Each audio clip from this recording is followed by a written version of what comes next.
we'll start with a different one. Some of you may have heard it if you were in my poetry class, some of you may not. It's called Countdown. The countdown continues its journey as the clock chimes 12. An iridescent glow flows from my mother's chest as it swells and I, left shaking, fall.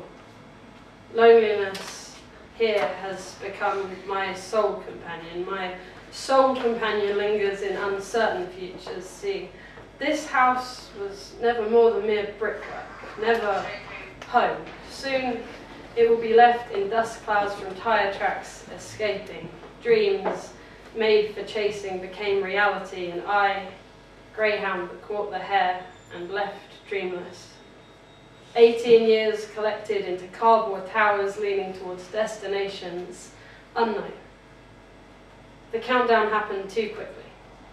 Summer days became summer haze in a gust of autumn breeze which dragged hands into waving goodbye before blowing them away. Tower blocks of intrigue whistle past car windows seeking the serene. Memories blinked back into momentary existence, recalling reminiscent childhoods fading with the daylight. The countdown passed by like a storm. As the clock chimes 12, bells fill the unfamiliar airs with melodies more carefree than birdsong. I long for the safety of brickwork, the habitual purring of unmistakable voices twanging with amity. New tones resonate from phones filled with missed messages, still everything seems so new here. Yet how far from where this flower grew its roots has it blown its seeds? Now, finally, finding home.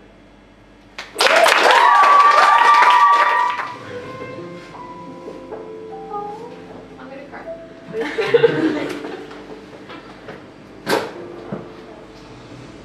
Music has always seemed magical to me.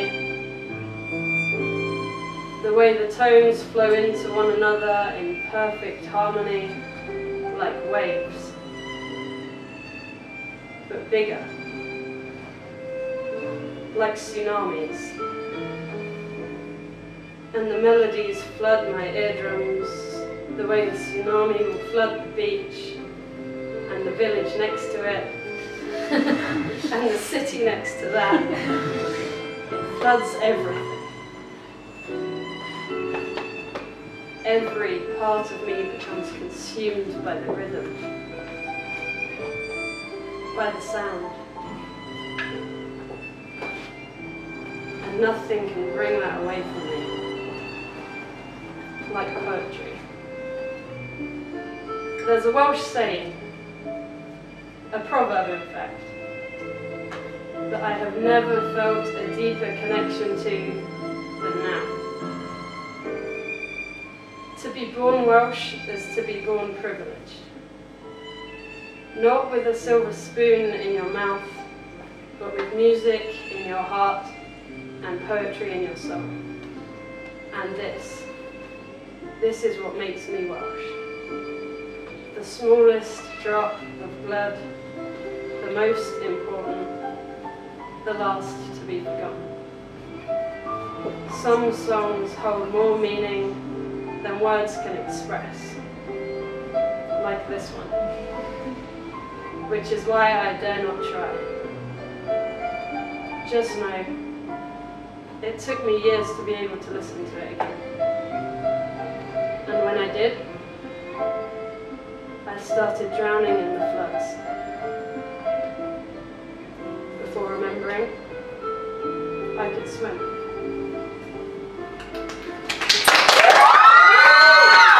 This is kind of, I say for my dad. I know he's never ever going to hear it, but I'm going to go with it anyway. It's called Father Brother. Dear Dad, I know it's been a while since we last spoke. A few years since you last looked into the eyes I inherited from you and saw them stare back at you, vacantly, loveless, independent. Many more since they were filled with love. I'm sorry. Yet I can't remember the last time you told me you loved me and I believed you. Maybe that's where the problem lies. Maybe I just needed you to mean it. Did you ever? Did you ever really stop? Dear Dad, if you ever heard these words, would you reply to them? Would you try and wrap me in your arms like I always wished you would and apologize? The arms that I outgrew faster than either of us would have liked. I'm struggling to figure out who took who for granted. Maybe we both did. Maybe I inherited that from you too. I'm starting to wonder whether we simply became two magnets in the end, both reaching south, pushing each other away in the process. Maybe it wasn't just you. I'm more like you than I ever hoped I would be. I sometimes wish you could see that. Only sometimes. Dear Dad, I still want you to be proud of me. If you could see me, I hope you would be. My independence continues to bloom more and more every day. I guess in some way that's thanks to you. I never had you to rely on. You don't know my name anymore, let alone my achievements, but I'd like to think that one day I will see you again. Out of the blue at one of my shows, and we'd have no idea what to say, but for the first time in a long time, I wouldn't need words. Because you'd wrap me in the arms that I outgrew years ago, look back into the eyes I inherited from you and apologize for all the love lost through ignorance. Maybe then we could find closure. Dear Dad, you always called me your princess. Can you remember that? I guess that makes you a king. Yet your crown is rusted now, brittle, flaking.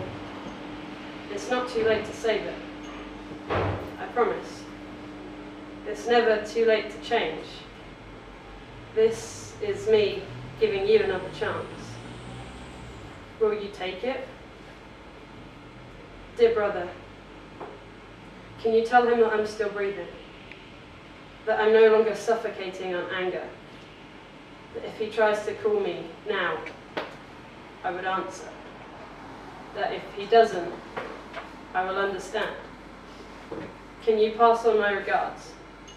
Tell him I hope he's happy. Not sarcastically, not with his decision to allow me to leave, but actually happy. I know that's hard to find nowadays. I hope you are too, with your decision to allow him back into your life. I know he's the reason it all went wrong. His lack of guidance led you down all the wrong paths, except maybe one. Your protective shield around my shoulders never went unnoticed. You may have taught me some bad habits, but I knew you would forever be the only knight in shining armor I needed. Maybe why, like you, I'm looking for a damsel in distress to save. Maybe that's why I hope you'll listen to me. Don't become like him any more than you already have. You saw how he destroyed us. You know how long it's taken for us to forgive him. And you can be so much more than that. Believe in yourself, brother. The way I always have. The way I always will. The way our father never could. Let him see we do not need him anymore. Merely that we want him around. Maybe then he'll be able to change. Or maybe I just have too much faith in people. Can we find out together, brother? Don't let me do this alone. I'm going to finish off with an old favourite that I think most of you have heard before, called Infusion. It was the first poem I think I ever did at Raw, so I'm going to make it the last of this term. There you go, yeah. Not the last. I've never been the best chef. I find cooking confusing, so my odd combinations create distasteful infusions, but I heard that food is the best route to the soul. And I saw finding love as my lifelong goal, but as a hopeless romantic, I fall in love too fast. With my heart on my sleeve and my soul in my palms, I don't know where it came from. It's not a family trait, but you'll find me broken-hearted 9 times out of 8. When I find someone I like, they don't have to like me back. I'll still feel like they're the reason that my life is back on track. I hold on so tightly I squeeze them out of my grasp. or I hold on so long that I turn them to glass, and the pressure from my hands shatters them to pieces. So I drop them to the floor as they leave my hands bleeding, my soul left in fragments, my heart pumping faster, the blood seeping out of the holes I can't plaster.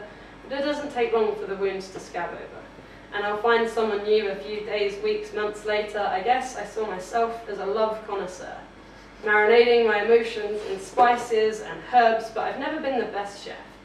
I find cooking confusing, so my odd combinations create distasteful infusions. I require an acquired taste to take in all my flavours, all my outbursts, all my problems, all my strange misbehaviours. I'm a riddle with no answer and a joke with no punchline.